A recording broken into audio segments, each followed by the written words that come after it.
that today's webinar will be recorded. We'll be sending out a recording of this to everyone who registered afterwards. Being we are a large group, we have about 40 participants and 60 registrants, so some more may still show up. If you have any questions throughout today's webinar, we ask you to please put them in the chat. And if you're not presenting, we ask you to please make sure you are on mute. With that, I'll turn it over to you, Tim. Oh, Tim, you're on mute again. There we go. I'm wearing my Lucerne Valley shirt. I got to go out to see Peter's graduation, and like a good member, he gave me a shirt, and I like to wear it, except it is Dodger colors. We're going to have a great webinar for you guys today, and I know a lot of you are anxious to hear about what's been working for districts that have done it for a while. These are three great leaders. So we have Peter Livingston, Tom O'Malley, and Janet Skulina provide you with a really, I think, a diverse approach how they dealt with return to school, how's it going, and what's working, and what did not work. So, you know, since I'm wearing Lucerne Valley shirt, I thought we'd kick it off with you, Peter. And why don't you tell me a little about your district? And I'll give you 5 minutes. If you go over 5 minutes, the giant ghost that's going to spell the Dodgers will come flying by about 4:30. So that's a 30-second warning, okay? Sounds good. Yeah, just a little background on our district. We're located in Southern California in San Bernardino County.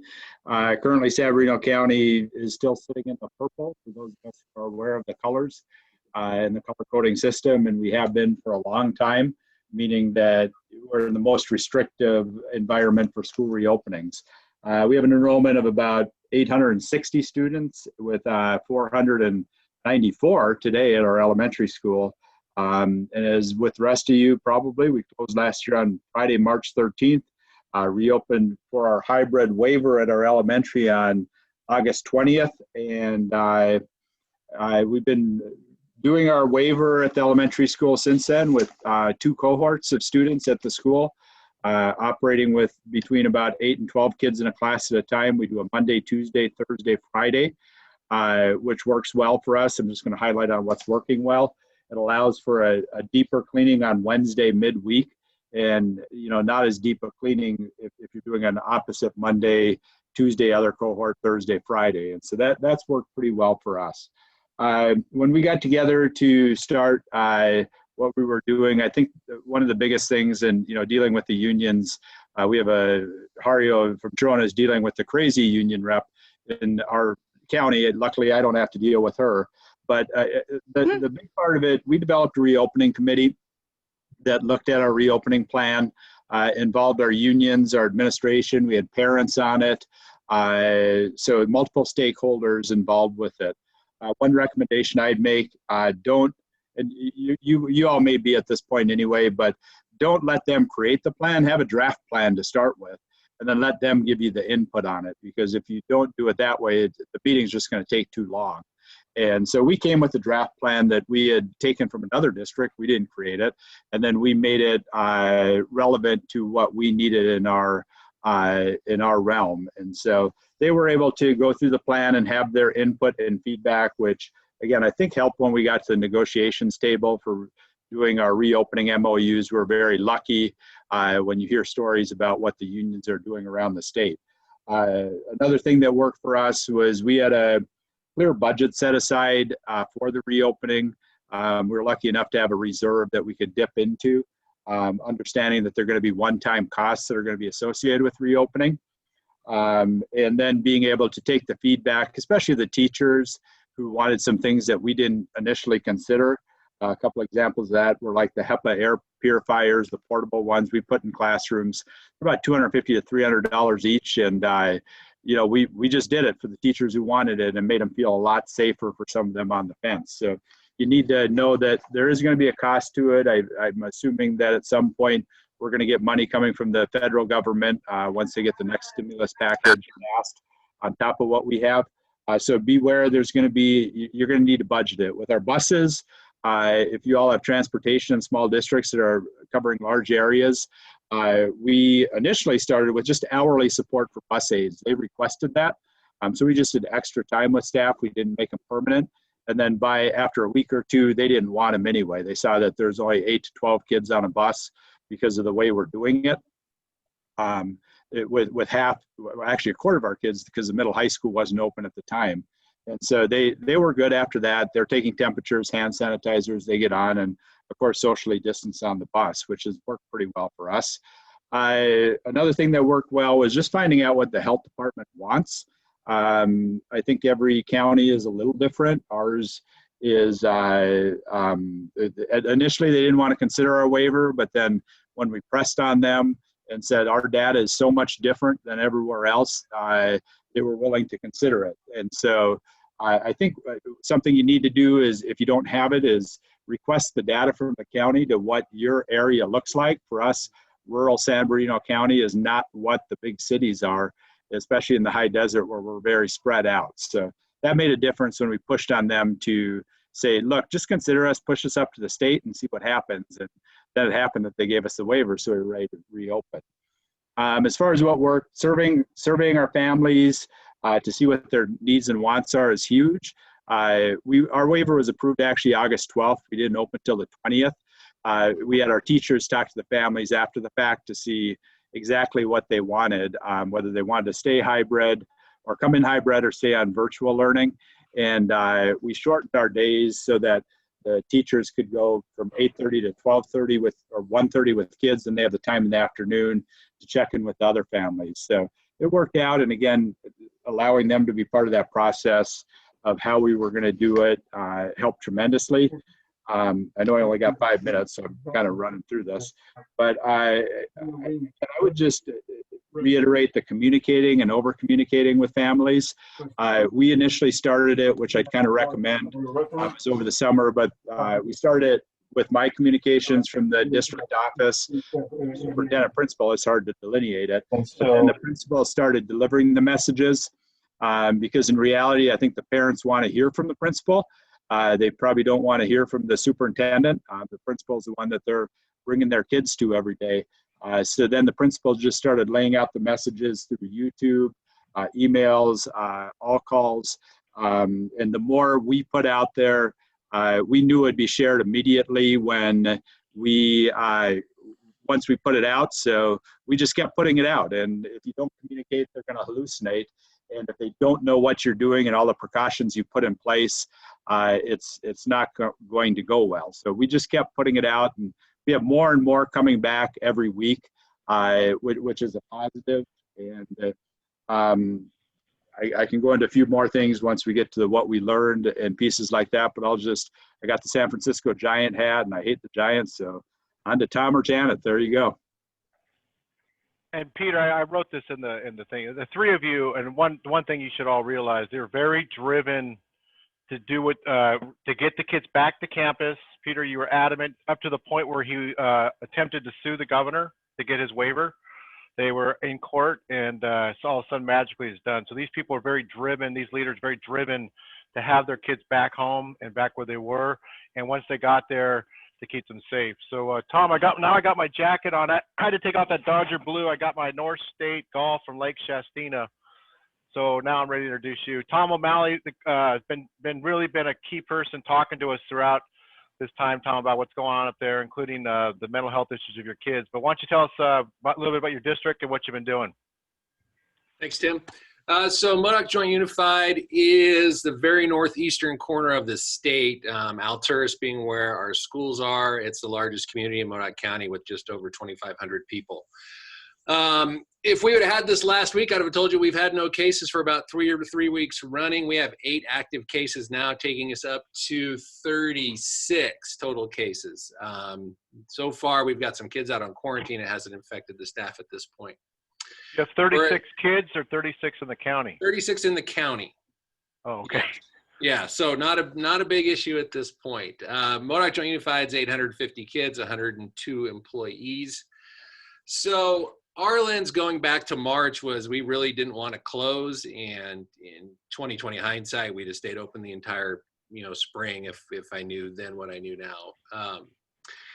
Coming back, we have a lot of trauma kids. I grew up here. This used to be the place, where the West still lives, and cowboys and all that kind of stuff. It's changed significantly with the diminishing logging industry and those type of things. So lot of substance abuse, lot of, parent abuse on children, just of all kinds. So we never wanted to leave. And as soon as we did, it was, how are we going to get these kids back? That was kind of the lens that we came at this with.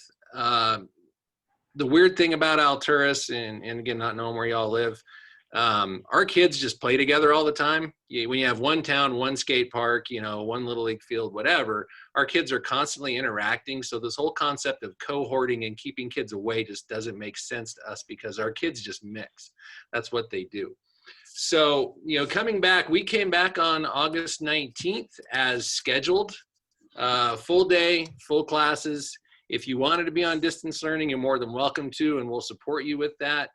I'll be 100% honest with you. My priority are the, probably 92% of my kids that are here at this point. We have about 60 kids out on distance learning, and we're doing the best we can with them. But when, something's got to give, it's going to give on behalf of the kids that are here. As far as what we're doing the basics. Everybody's wearing masks unless you're TK2. We did find the little kids want to look like the big kids, and the big kids wear masks, so the little kids wear masks. So we don't have a lot of kids who don't wear them. The staff did not push back at all. Had a couple people who just weren't comfortable with it. They got doctor's notes. They wear the face shields. No big deal there. We're doing the temperature checks, being Alturas and where we live. As I mentioned at the start of this thing, but I think before people got on, it was 9 degrees here yesterday morning. The thermometers we were issued do not work below 50 degrees. So we're still doing temperature checks. I got kids coming to school that are 88 degrees. It is what it is. We cohort as practicable. That as practical language in the guidance we are living off of. So did we make classes smaller? No. We may have moved to some bigger rooms, but if we have to put 25, 30 kids in a room to do social science, we have. And again, just me personally, I've done a ton of my own research on this. I'm feeling pretty good about where we're at. I'm not going to go into the whys of my own research, but anyway. As far as what's working, I felt really good listening to Peter, because we're doing a lot of the same things, and it all comes down to cooperation. So my parents needed to know everything, and when we had nothing to tell them, I told them we had nothing to tell them, and they felt better about that.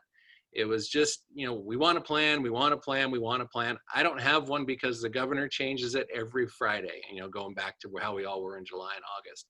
They just wanted to be in the know. So even if we had nothing to report, I made a video, put it on, Facebook, that said, we have nothing to report. We're going to stand pat for a little bit. We were in the same room with our public health, our sheriff's department, every agency in the county in March. And that really never changed until, our cases kind of came to a stop. So we've been very involved with the government agencies. That's been really good. We have great relationships there. And the reality of it is their kids are in our schools. And when you're the only game in town, you have those relationships. The county office has been great. I hate to say that because my county soup is on the call, so I'll deny it if I ever, he ever asks. But anyway, county office has been incredibly supportive. Those of you who have Teamsters as your classified rep, Teamsters are phenomenal to work with. So they have not squawked at all. The CTA, I think I've had the same problems everybody else has with these, kind of unrealistic expectations. I was given an MOU from another, and Superintendent Martin can tell me, I don't remember where it was, but we got an MOU from another SSDA member, and I rolled that out. And my union pushed back on it pretty hard. And again, going back to relationships, I probably for the first time in this district put out negotiations update on the website. And once I put out where the district was and where the union was, the MOU was signed in about 3 days with no changes. So, I have that relationship with my teachers, and it just kind of trumped, I guess, the union relationship a little bit. We're doing, we're doing those air purifiers in the classrooms. We've got the best air filters we can. That wasn't 5 minutes, Tim. There's no way. No way. The air filters we got, and I would say transportation, just real quick, Tim, and I'll stop. We ran buses at about half capacity. We asked parents to help out. Parents worked really hard for about 3 days. Our buses are running as normal. Wow. Our goal is to get kids to school. And that's Are your bus drivers taking temperatures?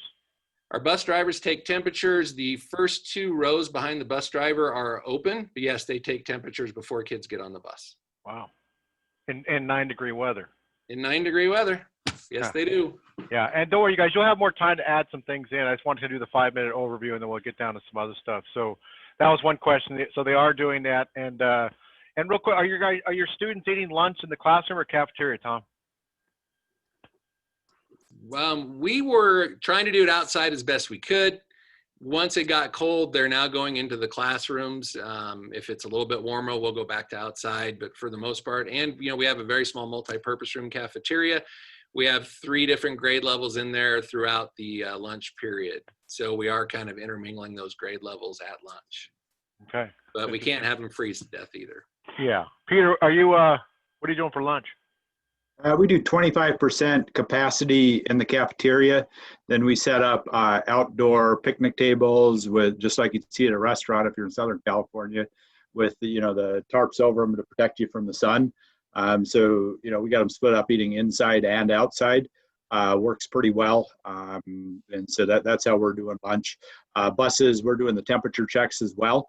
Although the guidance now says the temperature checks don't really do much, but it does provide a sense of security for people, because if you're asymptomatic, you're not going to have a temperature. But I think it certainly does help from the public perspective to be saying you're taking the temperatures. I see something in the thing about what about the little ones who might have a fever before they get on the bus. In our communications, we've requested to have a parent at the bus stop, just in case we have to send them home if they if they had a temperature. And the parent isn't there, we're not going to leave them in the middle of the desert.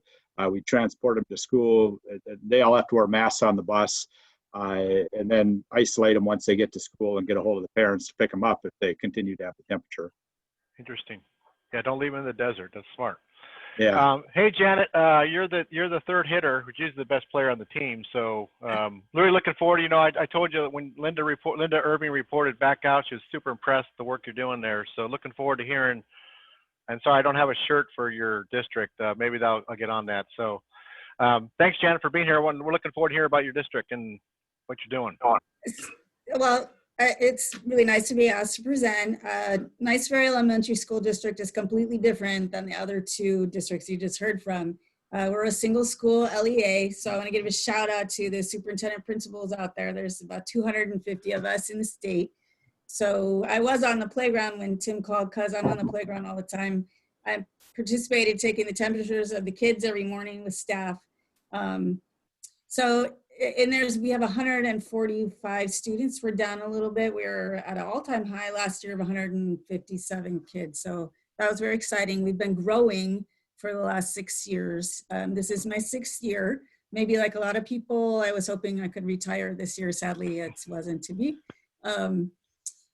And we're doing fine at this point, so I think I'll keep going until I'm a little older. But at any rate, so when our school opened, our county, we're in Stanislaus County, so we're a rural area of Stanislaus County, but we're also very close to a very large metropolitan area that was having significant case numbers. So we started August 12th with distance learning. And I would tell you that was super difficult. I think everybody's doing that. I had crying kids, crying teachers. So the families were also really motivated to push through the waiver process. And that was interesting, dealing with the county public health and moving through that and getting information. But so we opened on September 28th with a waiver prior to our county moving to the red tier. And we were actually, there were some other schools that applied for the waiver before we did. In fact, a bigger district that was next to us applied, and then I got pressure from our parents, you have to do this. And we wanted to open the schools to our school, our one whole school. But it was at a time where there was lots of cases in the county. So at any rate, we did that.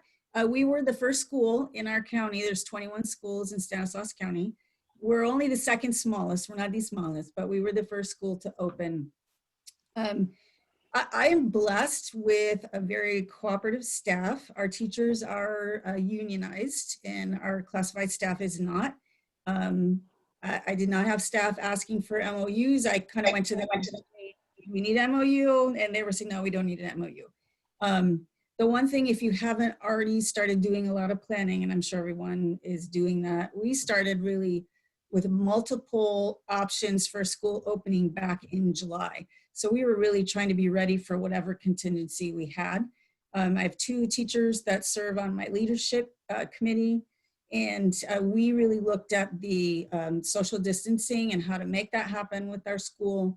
I'm pretty zealous about that, in part because we were a hot spot for a while that had federal, not investigators, I guess, that were federal oversight because we had such a high case level. So we did cohort.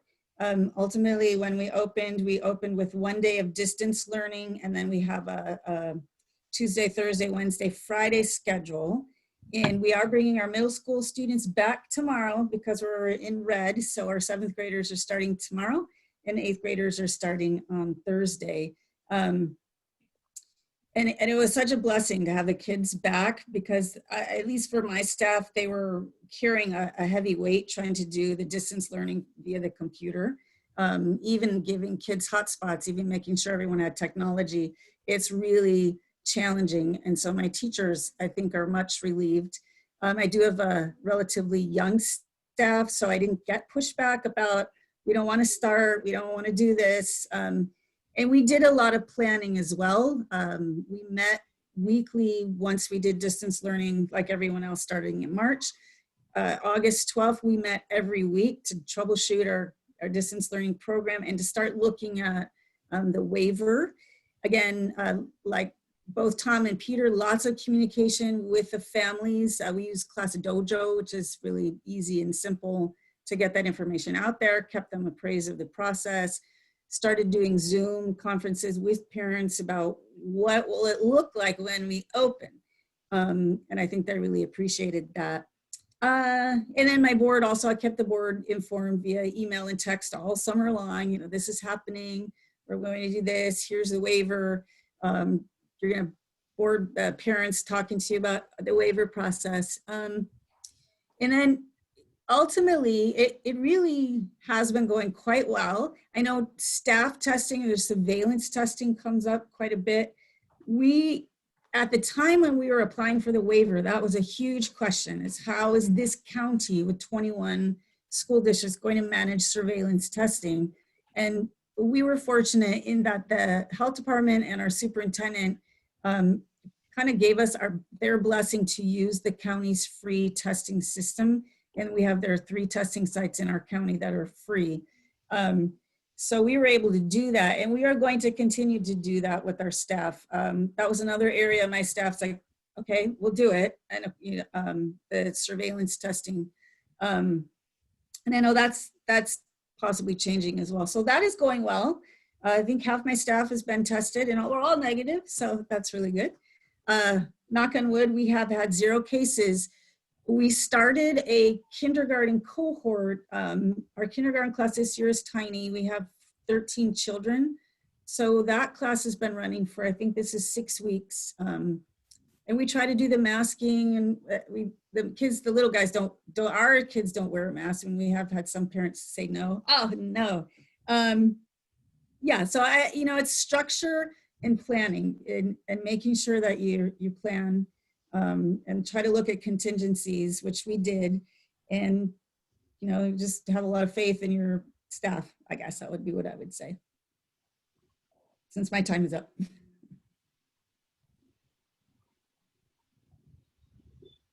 And there was a question. Hey, Janet, since March, have you had a vacation or a weekend off? I know you've been working so hard. Yeah, a little.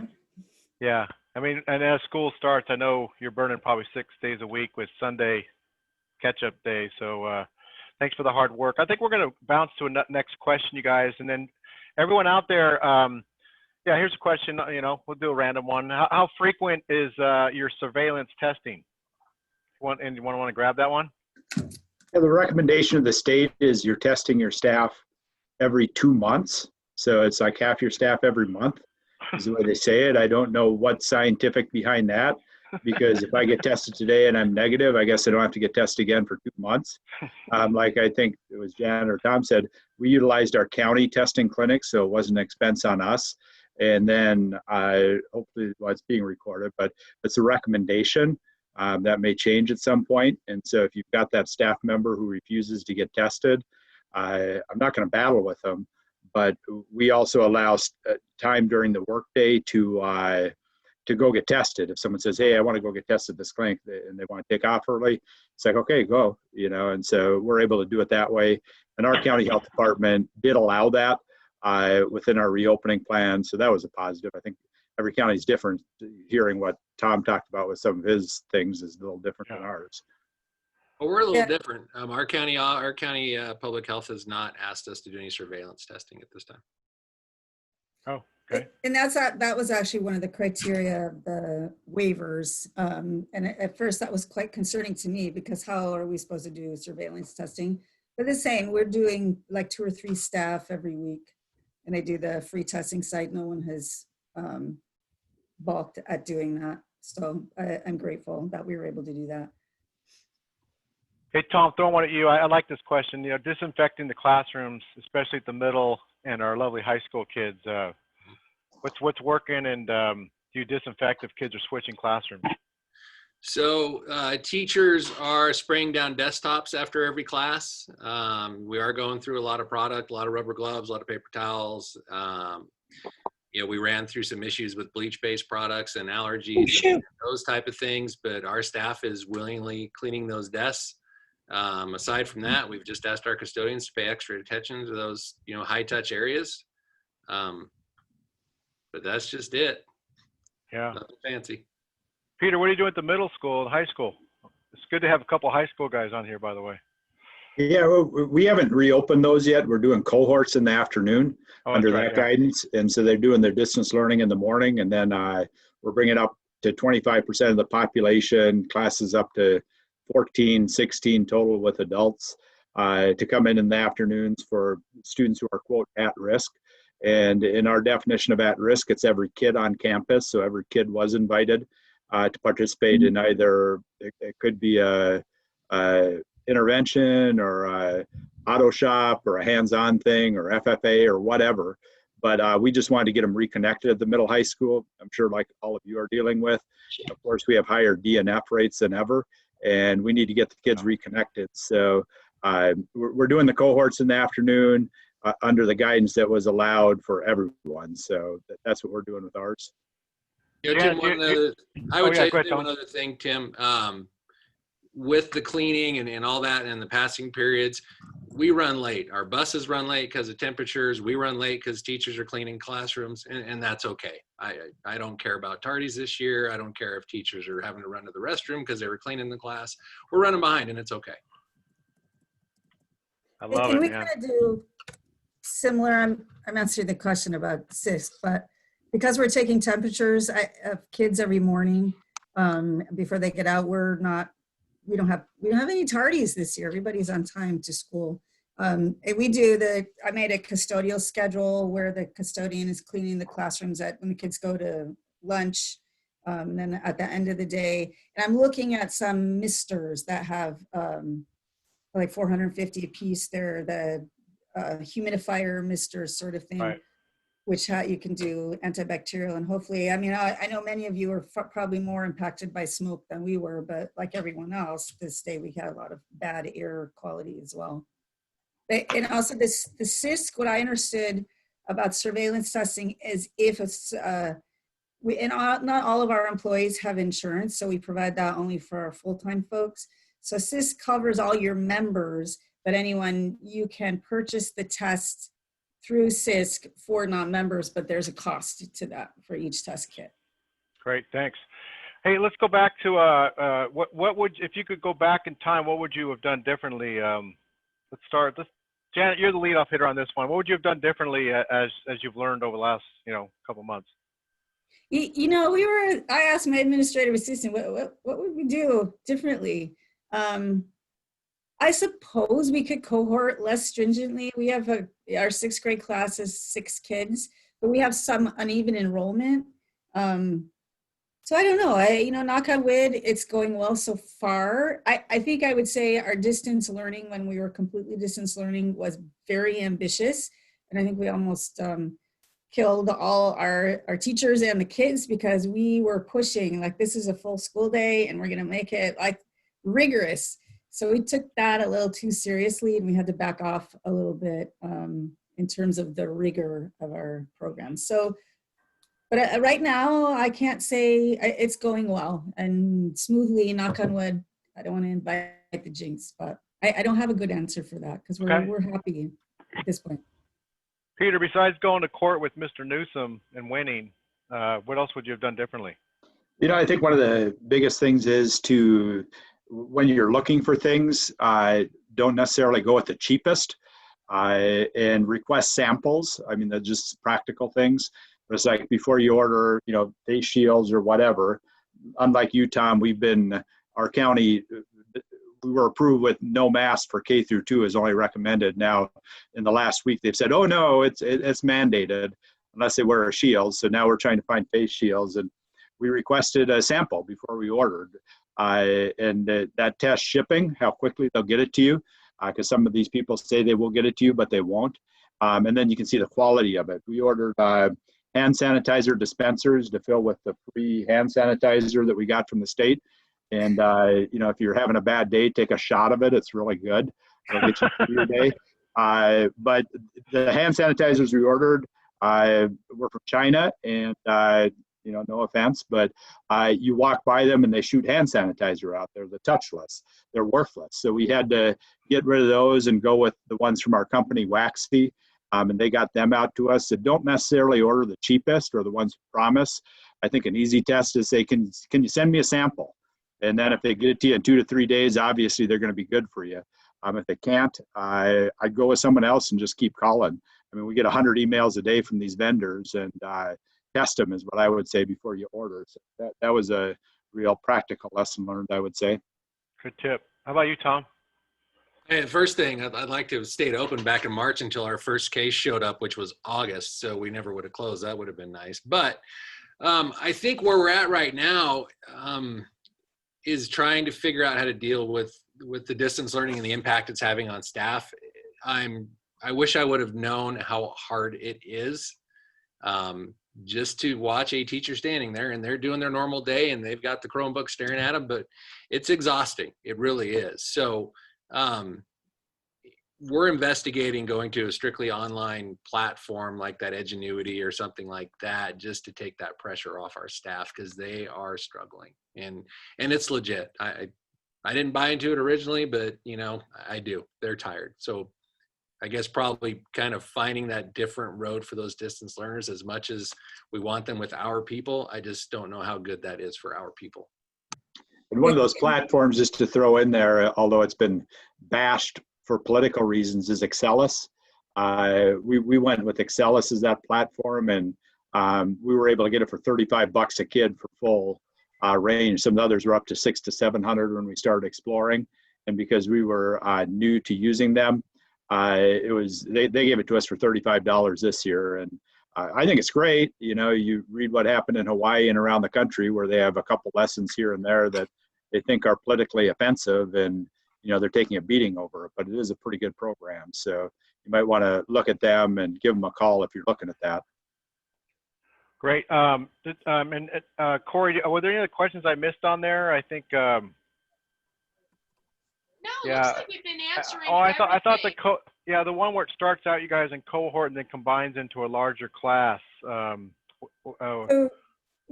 then because we're similar in size, even slightly smaller, but our county is saying that there is no guidance from the state that says you can stop the social distancing and cohorting. And so we have at this point 0 plans to expand or to bring all of our kids back. We have a sister school whose class sizes are less than 15. They have all their kids back on campus. As I said, our classes are disparate in terms of numbers of kids. So to sort of keep it, with the exception of kindergarten, we're cohorting. And at this point, it doesn't look like we'll be able to change that. But that's what we're hearing from our health department, is that the state is not saying when you can just stop doing all those kinds of things. Yeah, I think my next question, you guys, tell me, we always forget to talk about the office staff and the support team in the office. How's that going for you? Any tips for everybody, what they do with their magical work? Because I know we always talk about the classroom, but really that office is a big deal. And any tips what you guys have set up in the offices or how to help support your great support team? Anybody want to take that, Tom? My office team is myself and my administrative assistant. So we do it all. And there were days when it was like, I can't do this. I'm not a health officer. I don't know how to write these things. So, I'm just trying to be close with my person and support. And I think Peter was talking about, how you let your staff go on a work day to do the cohort or the COVID testing if needed, and take care of each other. I think, and my school size is probably, we have 14, so we have to take care of each other in a school like that, a district like that. Tom? So for us in all of our sites and in the DO, we shut all the doors. That way we could kind of work with the masks off and be able to breathe a little bit. And that was really just damaging to relationships. Not that, it felt like we were fighting all the time. It was horrible. So we've loosened that up. We open up the doors. We have conversations as long as we're 6 feet apart indoors. I know that's not this is recorded. I shouldn't say this. I know that's not the guidance, but you got to function. And so we're, just doors are open and we're chit chatting. If we go walk down the hallways, we throw our masks on. If we go into the school buildings, we throw our masks on. The sites are wearing masks because the kids are in and out of the office all day. But here at the DO, it's a little bit more lax. Interesting. Peter? And I think that's huge, is getting your office managers and secretaries on board, because they're the ones who are there, the face to the public. And, ours were, and I think, one of the things we do is recognize employees at every board meeting. And so as we reopened, we recognized our office manager at the elementary school. Basically, I said in public, without her, we wouldn't have done this, because she's the face of the elementary school, and she was the one who spoke confidence. And I think it's just building the culture of that. We did the same with our custodians, our food service, just recognize them publicly at board meetings, to sort of reiterate that, it can be done. Like Tom said, you got to be human. It's like, okay, I throw my mask on when I go into a site, but, you need to be able to talk to people 6 feet apart. I'm pretty confident in that if we come down to contact tracing and that type of thing. So, similar things to what the others have said. Great.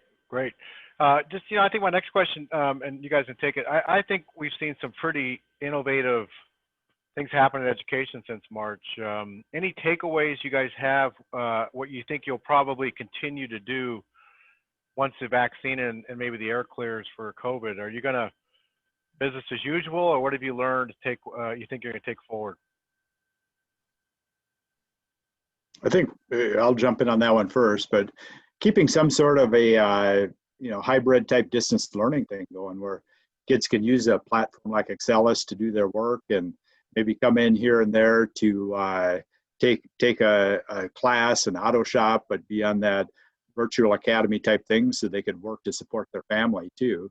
A lot of our families, the kids have picked up work to support them in our high school, and they may want to continue that. So I think it's expanding our options of what we're doing with virtual academies, independent studies, and, maybe not forcing kids back. We haven't had that in the past where we totally took advantage of it, but, just giving more options to families and more choice.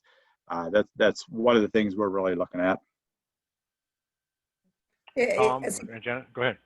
As a K-8 district, we would probably do, similar things in terms of continuing some use of Zoom, continuing use of Google Classroom for independent study families that want to do more with that. It's been convenient to hold board meetings with Zoom. I haven't had any issues really. So that's a perk, I think. And the flexibility in some ways that the distance learning has offered parents, if they want to go on vacation and still have their kids in school, that's one plus. There aren't that many, but that is one that has worked pretty well. I would say for us, we've been a very I mean, hyper open campus to the point where it's annoying how many times people are coming and going throughout the day. We've had to lock down now because of that, and people have to schedule appointments, and that's something that we're going to keep because the school offices and all that is running a lot better without parents just storming down here and demanding to see the principal. Now they just know they can't. So we're going to continue to kind of stay tight as far as that goes. That's cool stuff.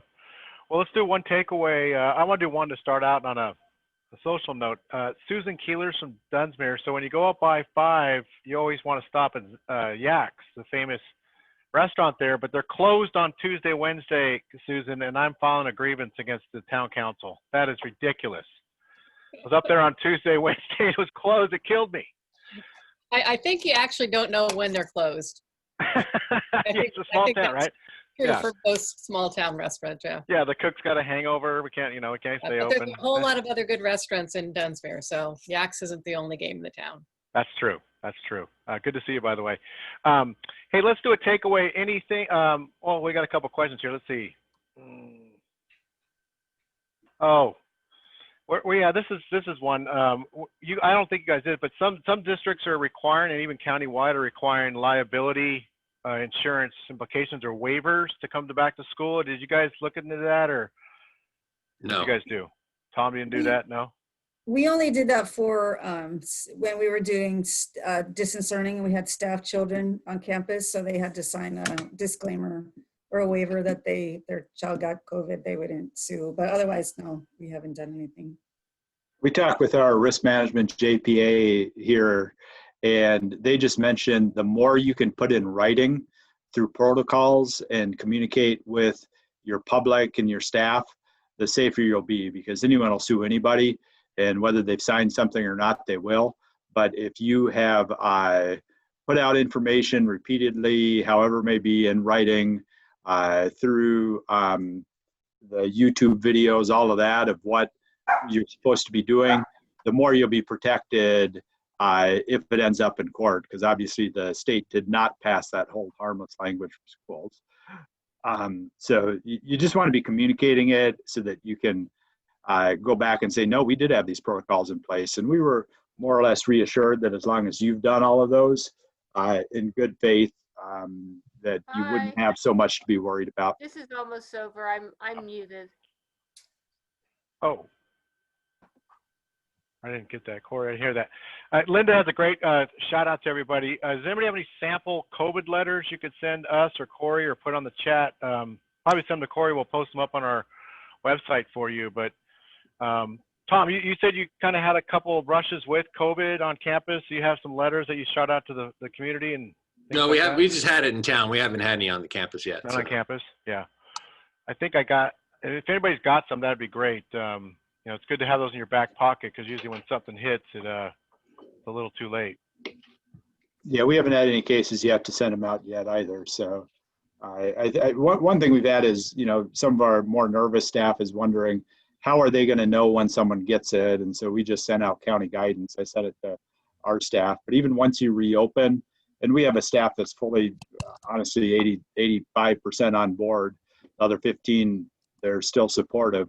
But you need to keep communicating. Don't forget that, because, again, they start to see a few cases come in like Tom talked about, and they get nervous. So it's like, how are we going to know if someone gets it? Well, you'll know if you need to, and here's the guidance from the state. And so you just need to keep doing that. I don't have any samples of that yet. Okay. Linda, did you want to expand on that? No, not really. I just think sometimes it's nice to have automatic letters.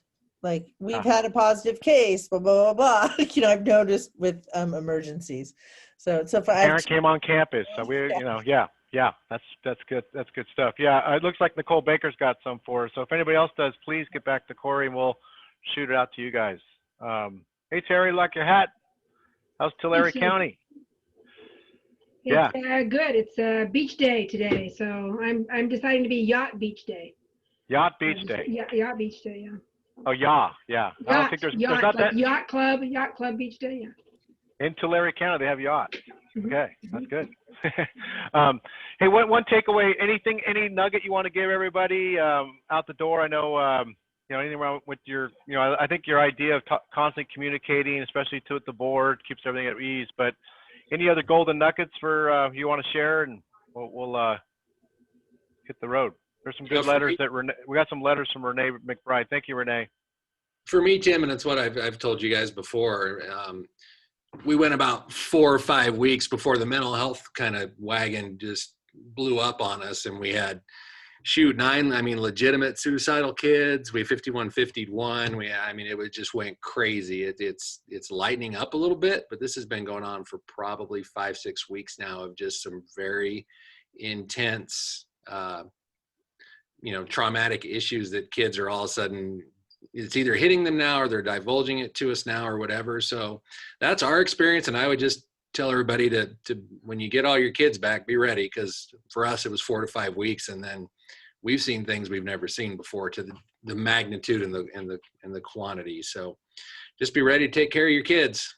Yeah. We have that trauma graph they put together. I saw where, you got that honeymoon and superhero 3-4 week window that you see a lot with staff or kids in any type of crisis, and then it just plummets. And so I'm sure that follows suit exactly what that graph shows. And Corey can send that, post that for you guys. It's really right on target. And as Tom said to me, he's had 3 years of mental health cases in 5 weeks, and like code red ones too, on top of everything else. So, and I would say Modoc, Modoc, we all have mental health issues, but that's pretty shocking. Come from a small town area like that. Peter, any golden nugget? Yeah, I've been hammering on our county soup or our high desert ones to put in the waiver and reopen. And a couple of them have started to reopen. I'll share a couple quotes, but this is from a neighboring district who reopened on Monday. And she said, our mod severe cohorts returned today. They literally were overjoyed to be on campus. Some ran. Best quote of the day to a bus driver. The first one got on and my eyes filled, but I knew I had to get it together. It's just good to have kids on the bus again. And here's from another superintendent up here at smaller district. He said, I got chills, not only from the temperature, but also from the arrival of kids on our campus this morning. This is why we do the job. So, it's a reminder, once those kids get back, all the battles we face, as Tom talked about, they need us and we need them. So, just keep pushing through it. Good stuff, Peter. Janet? Yeah, I will piggyback on that a little bit. I think one of the comments that came up when I was in one of the other SSDA webinars with people, you're afraid.